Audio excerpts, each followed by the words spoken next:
Hello again, everybody. It's good to see you.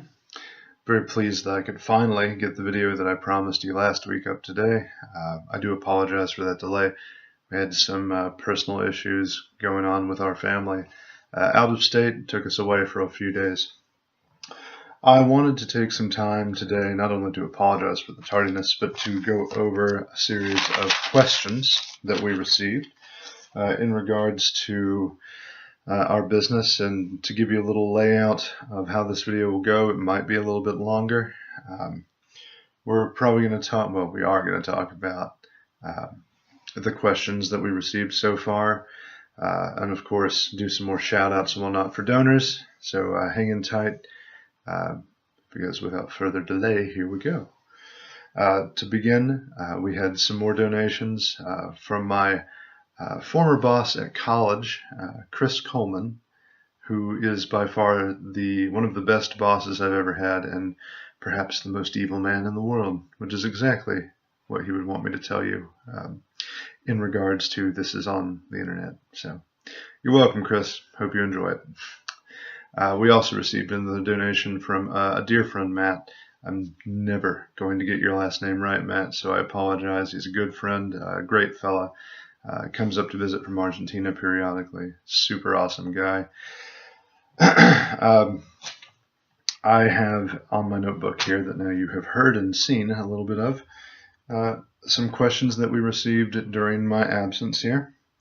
I'm going to go over a few points, give a little bit more layout as I can, and just remind you guys that this is a continued conversation, that we will absolutely be going over more things in the future, and there will be more videos, and hopefully some in the next couple days. So to begin with our questions, let's start with what I think is my favorite. It came anonymously in the form of a statement, and that statement is, quote unquote, "Hookah lounges are sketchy." And I'm not totally inclined to disagree with this individual. There are some sketchy hookah lounges out there in the world. There are some in Virginia that I'll absolutely never go back to. But rest assured that I wouldn't be coming to you all. I wouldn't be coming to you with a fundraiser to raise funds for a place that you would not want to step foot into. Another commenter built on that and sent a message. They want to know, what's it going to look like? How will it be different? And the short answer is, that's a great question. In my travels, many places across the globe, I've seen numerous cafes and hookah lounges, and some of them are wonderfully decorated. They're some of the most beautiful businesses I've ever been in. I would love to follow suit with almost all of them. I'll never be able to afford that, though. So, in short, now you get to hear the dog drinking. She's always here for a clever interruption. In short, I have created a Pinterest page, and yes, I'll be expecting some ridicule and cheap remarks about that, and that's okay. There's a Pinterest page where I have started posting decor ideas for the Rose and Crown Hookah Lounge. There will be a link to it in the description below, and I want you guys to know that this is an open invitation for all of you to join me and start submitting ideas for what you might like. I will say that I'm a big fan of kind of the speakeasy look. Well, the speakeasy designs, and a lot of more Middle Eastern architecture, but again, a lot of this is going to depend on how our fundraising goes.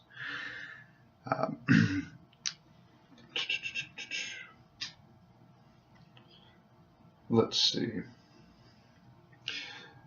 The next aspect here that a lot of people wanted to go over was how would we benefit the community? And it's a great question.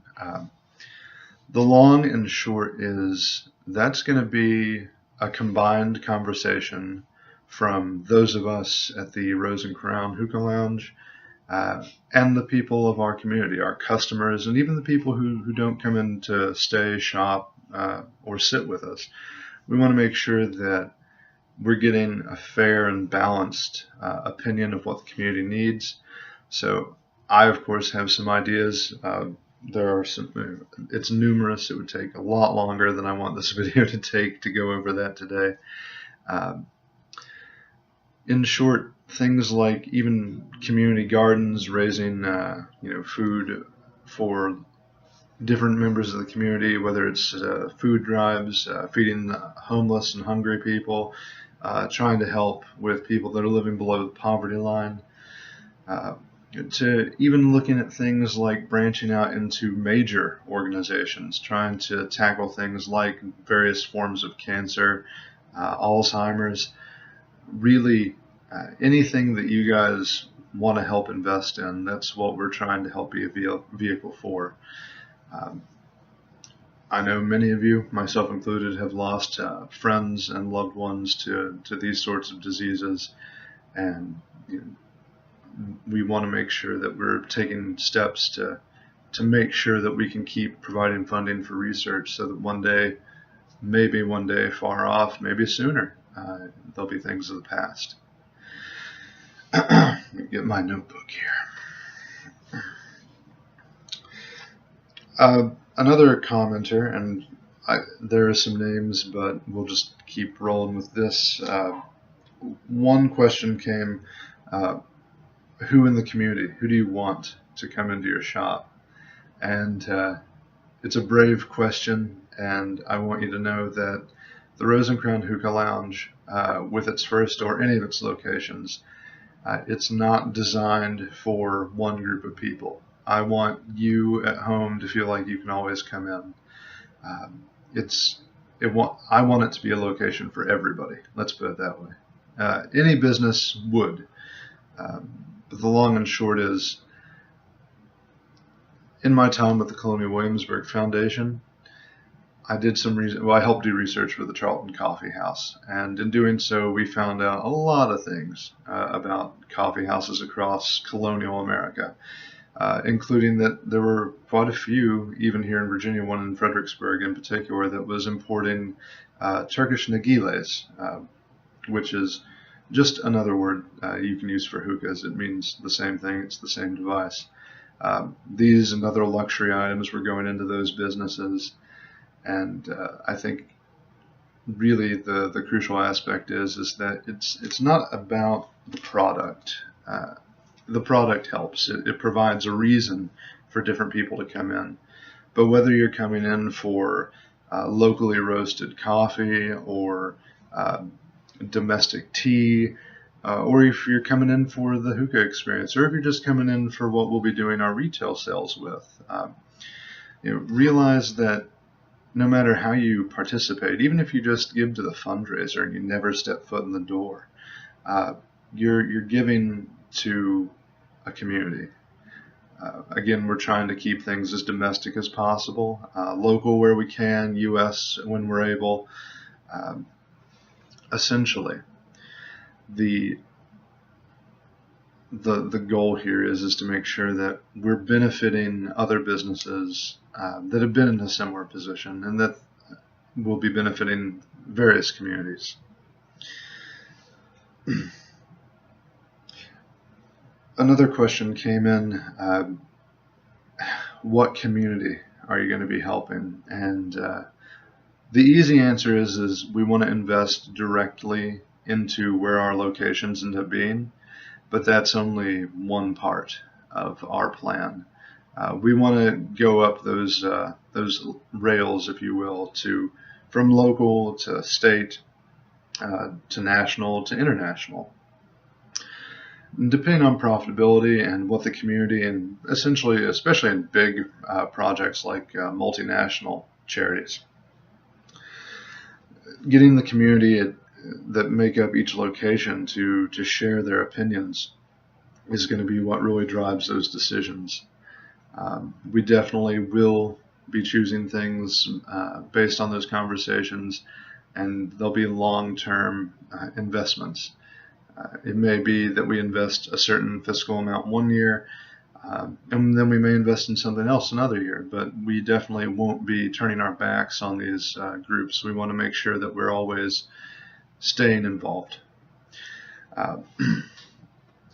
When it comes to the business sense of community, the idea, for example, when I was working before, some of you may have found that the Rose and Crown Hookah Lounge was very nearly in a location in Newtown in James City County, right next to Williamsburg. And of course, the location got nixed at the very last minute. That's when we met our friend John. He ran Harbor Coffee, and we had worked out an arrangement with him. Not only would we have been sharing his space and thus helping him pay some rent, but we would also have been using his coffee. And of course, we're still standing on that principle that we want to offer anything that local businesses can provide. So whether it's Harbor Coffee's locally roasted coffee that then we're using to make our Turkish coffee or other beverages, or if it's that we're just selling fresh ground coffee and things like that, which is something we'll be doing. We want to make sure that everybody's capitalizing to the best of our ability. I'll be reaching out to my contact Kenneth at Discover Teas here in the area. It's a lovely little tea shop, and they have some blends that they do themselves. They have a great line of products, and we want to make sure that we work out something with these guys so that we can buy tea from them that benefits their business. We bring it into our establishment.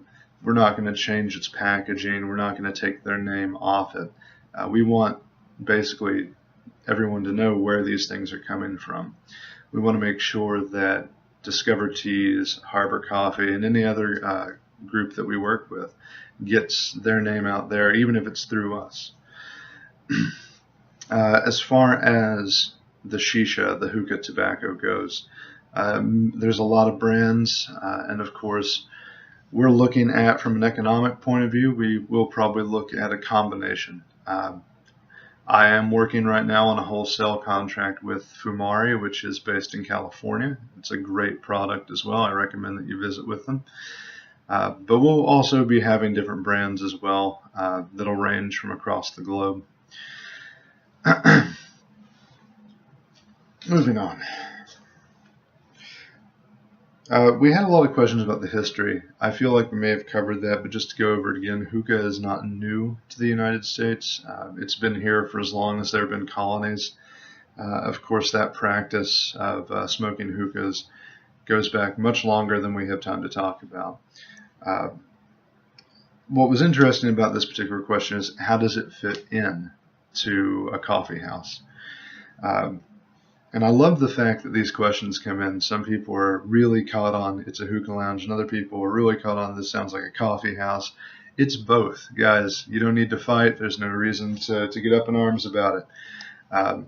Just to try to go over it really quickly again, we're trying to combine what has become separate entities to reinvent not only the image of what a lounge can be, but to kind of get back to what a coffee house used to be, which was a place where you could come and enjoy a wide variety of products and, of course, have that open, comfortable atmosphere to talk to anybody that you wanted to inside.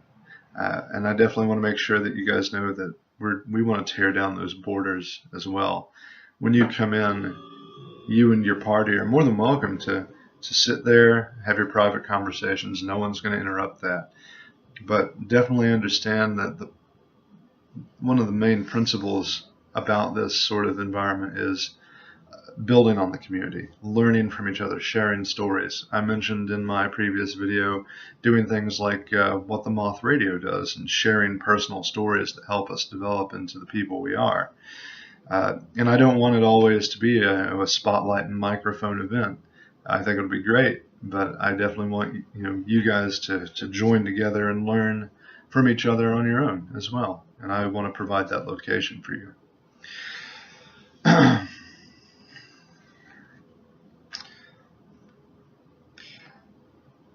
Another question, and I'm going to paraphrase it, is who do we stand to immediately get into our doors? Well, provided that the locations work out in Williamsburg or nearby areas, we have the College of William and Mary, which of course many of those students that I've spoken to are very excited about the idea of having this sort of business nearby.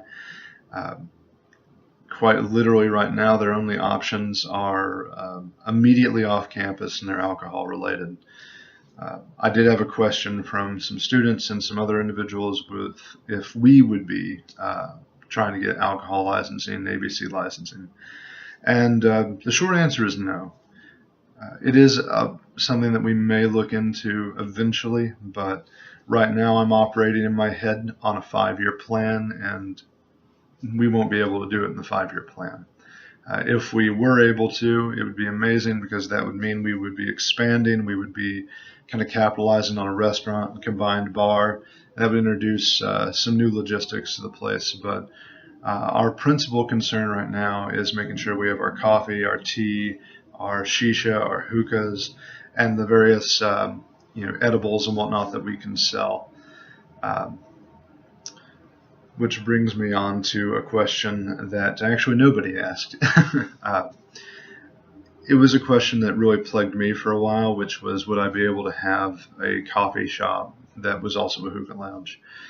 And it took a long time, and it took some discussions, but we did receive the seal of approval from the Capitol. Richmond has given us their approval. Gary Hagee is the man who actually gets to make that decision. And of course, the guideline, as our laws dictate now, is that as long as we're not cooking food, we can do the hookah lounge aspect. So again, in the immediate, we won't have a kitchen, but we will have some prepackaged edibles and whatnot that will be coming from our contracts as well. All right.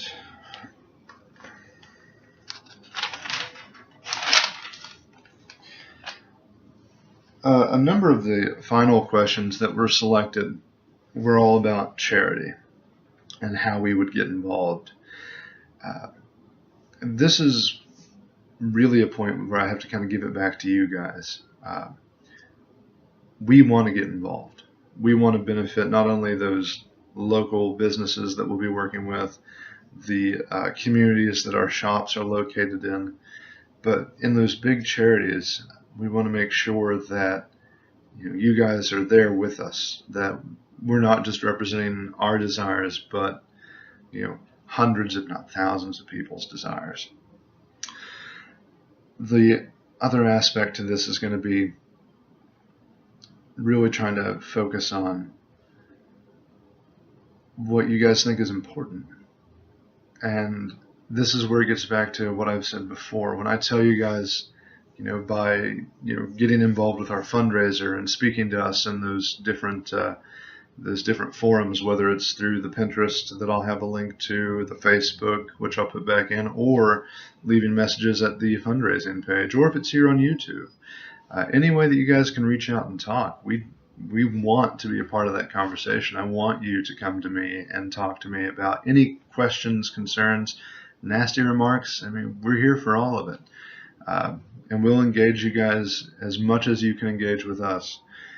But again, it gets right back down to making our success your success, because without you guys, there won't be a Rose and Crown Hookah Lounge. There won't be this community building small business. There won't be these avenues,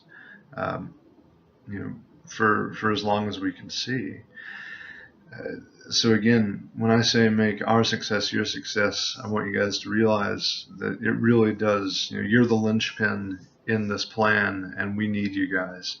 And we're really excited for the opportunity to be a part of your lives, whether you come in and shop with us, or hang out, or if you're just going to be a part of the community outreach. If you want to help us out by making better connections and contracts, we'd love to have you on board. I know that my team is excited, and of course they're depending on you guys, because without your help and anything that you guys can do, whether it's spread the word or give donations, without your help, they won't have this vehicle. They won't be able to work for me. And it's certainly one of those aspects where this is our first community outreach. This is our business in its fledgling state, reaching out to the community and saying, we need your help. And in return, you have a lifelong partner that's going to help you guys as best as we can in those areas that we've already discussed.